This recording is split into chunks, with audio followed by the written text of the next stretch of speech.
How many times have you spent 3 or 4 hours in a game only to feel let down? Yeah, we're not letting that happen today. Hey gamers, here are 12 AA games that you absolutely won't regret buying. Enjoy the ride. I love all things ancient Greek mythology and games built around that theme. For me, it's an absolute gem. Back in the day, I played Titan Quest to death, and while we're still waiting for the second part to drop, Asterigos is here to scratch that itch. It's an awesome action RPG with a few Souls-like elements, mostly showing up in combat and the fact that enemies respawn after you rest. But don't worry, the game won't have you sweating bullets. The fiery-haired heroine is named Hilda, and you'll be running around a massive open world set in ancient Greece. You'll access it from a local hub where you can pick up quests and chat with NPCs. You'll want to grab both story quests and side quests because they're a great way to level up. There's even a talent tree that looks like a constellation, which we're all pretty familiar with by now. And of course, you can upgrade your weapons at the blacksmith too. But unlike most Souls-likes, this one won't punish you too hard. When you die, you don't lose your gear, so your sanity stays intact. That said, there are still plenty of enemies with a bunch of different movesets to keep you on your toes. Oh, and there are even 3 difficulty levels. You can always take it easy and enjoy the game as a straightforward adventure if you want. If you're itching to blast something, let me introduce you to the criminally underrated Soulslinger.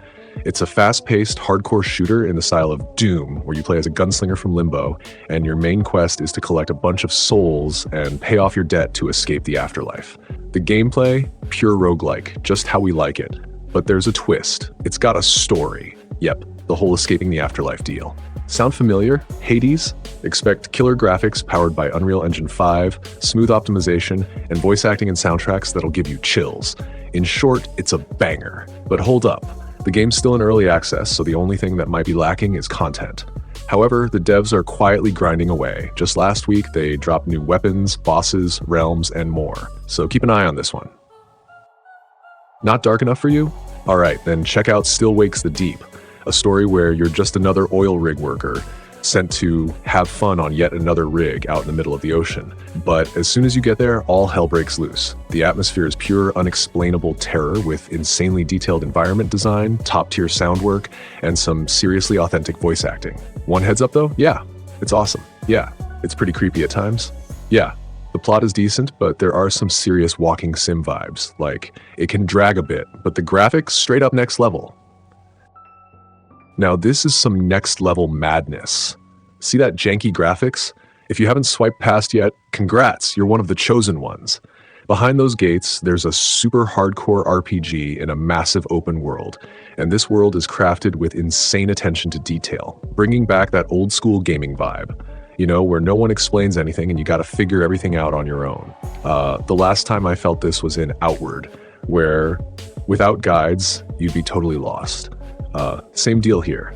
The devs were probably looking at Morrowind and Gothic for inspiration, while maybe under the influence of something. It's just as painful and frustrating to play as it is fascinating to dive into this world. So if you're hunting for a solid, unique, old-school action RPG, though not the biggest one, you found it. And one more thing. Don't watch any guides or reviews. I'm not telling you about the mechanics or the world on purpose because it's way better to figure it out yourself. If you're not into overcomplicated games and prefer when the story is served up on a platter and it's actually interesting, head over to Banishers: Ghosts of New Eden. It's a relatively new, straightforward, and solid game. You'll be hunting ghosts while playing as 2 characters. One's your typical tough guy, and the other, a ghost, who's going to guide you through this dark little world. At first glance, it might seem like just another RPG, but forget that. This is a story-driven game that dives deep into life and death themes. It can feel a bit heavy at times, but not too much, because the story pulls you right back in. You really get attached to the characters, making the whole experience pretty satisfying. Guys, what could be better than a fast-paced game? Only one where you can slice through enemies with a katana in style. And Ghostrunner 2 nails it perfectly. Why Ghostrunner 2 and not the first one? Well, it's newer, plain and simple. Plus, they've crammed in more content, and you can ride a bike now. Feels like you're in cyberpunk. Well, technically, you are. Another thing, in the first game, you had to perfect your moves to get through certain parts. In the sequel, they've added blocking and stamina, so now you don't have to sweat it out every time. You can just block and chill. But there are some downsides. The open world feels like a weird filler. It's there, it's kinda nice, but why? The game's lost a bit of that fast-paced slasher vibe because of the more tedious level design. On the bright side, the platforming is still top-notch, just like in the first game.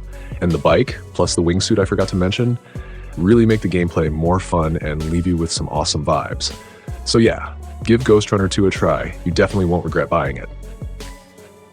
I'm not really into puzzle games, but there's one game that might help you figure out if you are.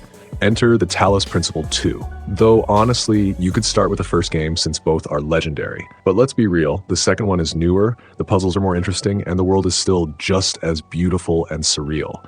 The only real gripe you might have with the game is the lack of a central concept. Like in Portal, it's all about portals, right? And in Cube, everything revolves around cubes, obviously. But Talos, it's kind of like a Frankenstein's monster. The devs did try to focus the game around lasers, though. So you've got elements powered by lasers, others that change their color, and some that help redirect them around obstacles. Long story short, without diving too deep into the details, the devs over at Crow Team keep raising the bar in the genre. The first Talos, despite its imperfections, became a guiding star for puzzle games after Portal, and the second one pushed those boundaries even further. So if you're looking to give your brain a workout, this game's perfect for that. Yeah, I know a lot of you like to chill and turn off your brain without overthinking it, just blasting enemies for fun. You can get that kind of relaxation with crime boss Rockay City. You know, Payday, right? Yeah, the game where you rob banks. The franchise was solid, well, except for the third game, because honestly, that one is straight up trash. There's zero content, zero fun, and the online play is dead. But crime boss Rockay City took the Payday franchise and gave it a major kick in the butt. You're still robbing banks and all that, but this game is seriously better. So let me break it down for you. First off, the NPCs react to pretty much everything except just walking around. Like, if you're running, jumping, or whatever, they get suspicious. Makes sense, right? I mean, it would be weird to see a grown adult in their 30s running and jumping around the streets. Second, you can fully hide at any time, which is super useful. Third, the NPCs are smart. They can take down guards on their own, carry bags, and all that. Speaking of bags, here's a cool detail. You can carry 2 and sometimes even 3 bags of cash at once. No idea why the Payday devs never thought of this. You always had to run back and forth like a maniac, dragging bags from the store to the van. And for the grand finale, this game has an actual story. Oh, and did I mention Chuck Norris plays the sheriff? Yeah, you heard that right. Trust me, you won't regret it. Enshrouded, in my opinion, is the most solid, full-fledged game to come out recently that doesn't have any bugs, freezes, lags, crashes, or anything else. Lately, that kind of stuff has been everywhere in games, especially when it comes to survival titles. And yes, this is a survival game. Sure, it's got RPG elements with leveling up, magic, and dungeon exploration, but at its core, it's still a survival game. Plus, it was well crafted from the start, and the developers have already dropped their second major update. They expanded the map, added a new zone for high-level players, threw in new mobs, challenges, gear, and more. Basically, they're working their butts off. In my view, this is the best survival game of the year, and even the new arc is way behind.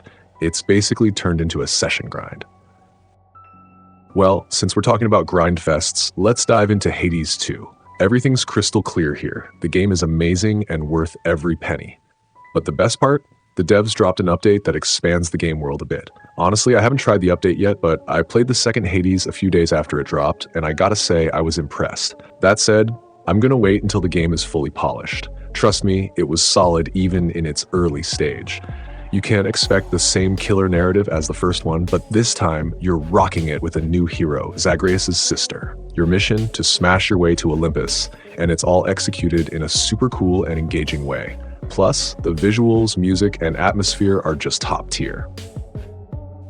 By the way, if you're into grinding to perfection in different roguelikes, you've got to check out Sifu. The developers have seriously polished this game over the years, and honestly, they already nailed the combat with their previous title, Absolver. I played the heck out of that one and totally raged against the bosses. In Sifu, you'll also be losing your cool with them because the main concept of the game is aging.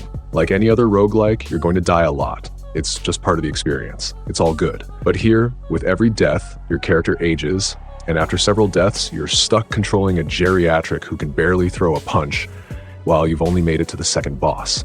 That's when the clock ticks down and the next death hits. So you start the game all over again as an 18-year-old rookie, but not everyone can make it through to the end. You can totally beat this game and have a blast while doing it. The combat is super fast-paced, and the story is engaging. And the visuals? I'll mention them like 500 times.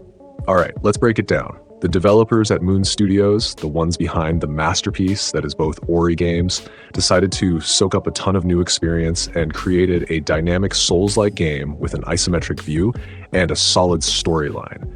They cranked out stunning visuals, got you building up a town along the way, and surprisingly, there's a lot of farming involved. Cool features. Almost every type of weapon in the game has its own moveset. Not so cool feature. The stats on these weapons are random, so you'll be grinding a lot to snag something good. But the grind isn't annoying because the weapon impact feels satisfying, which is dope. The world you'll be running around in is massive. And the graphics, oh my god, hold my beer. This is the first RPG where, seriously, the fog reacts to movement. You know how in Counter-Strike when you shoot into smoke, it dissipates? It's just like that here. Plus, almost everything you can think of is animated. The lighting and shadows are top-notch, and the effects from lightning, fire, and more are stunning. Trust me, you'll want to use them just to watch how good they look. In short, you definitely won't regret picking this up. The only downside is that it started out a bit rough with optimization, but the developers have tightened things up over the past 2 months since launch, so it's worth testing out.